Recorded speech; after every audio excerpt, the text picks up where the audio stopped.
This is Medieval Slime, a game I'm making where you play as a little slime that has to fight off an endless wave of enemy slimes. It's pretty bare bones right now though, there's not much to the game. All you do is swing your sword, kill enemies, and then after a few seconds they respawn again. Now obviously I'll be adding a lot more things to the game, cool things like achievements and power-ups, but also a basic gameplay loop, which if you're wondering is pretty simple. Enemies will jump around the screen to a random location, and when they land, you attack. But they can deal damage if they land on top of you. And if you take too much damage, you'll die.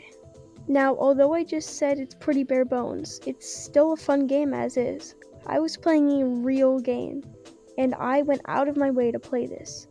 I know, this game, I can't even die as a player, and I still think it's fun.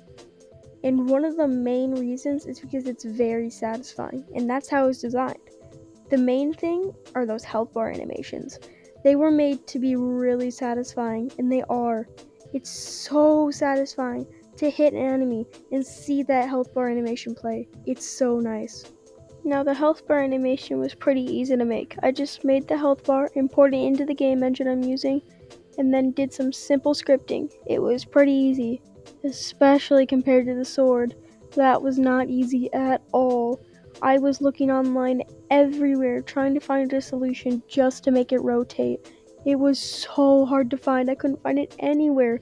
So I went on my game engine defaults forum page and asked there, and this lovely person, Halfstar, finally gave me code that works.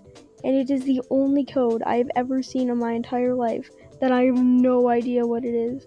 I read it and I just had no way to replicate it for anything else I would ever do. I'm just so confused. But thank you, Halfstar. Thank you so much. Now, something I didn't need help with was adding multiple enemies, although it was very annoying. And the reason why is very simple. While you might think you can just copy the script and add it to each enemy and each enemy health bar that I make, I can't. Because when you make a game object that has the same name as a previous one, you have to add a number at the end. For example, if it's an enemy, it will become enemy 1 when I make a new one. And since I have 3, it's enemy, enemy 1, and enemy 2. Now in the script, I reference it enemy, or enemy health bar.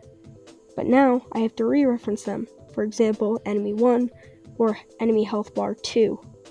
And this was very annoying because I had to go into each of the scripts, make a copy, and then change them to be the right reference to the game object.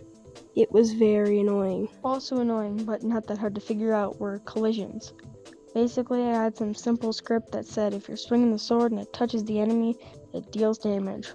But the problem was I was using contact point response instead of collision response. Now that might not seem like a big deal, but it is, because contact point response is for something like a platformer, where you don't want the platformer character to fall through the floor. Now in my case, I am trying to make a sword deal damage to a slime, so I would need to use collision response. It was very simple, but it was a headache to figure out. And that's all I have for you today.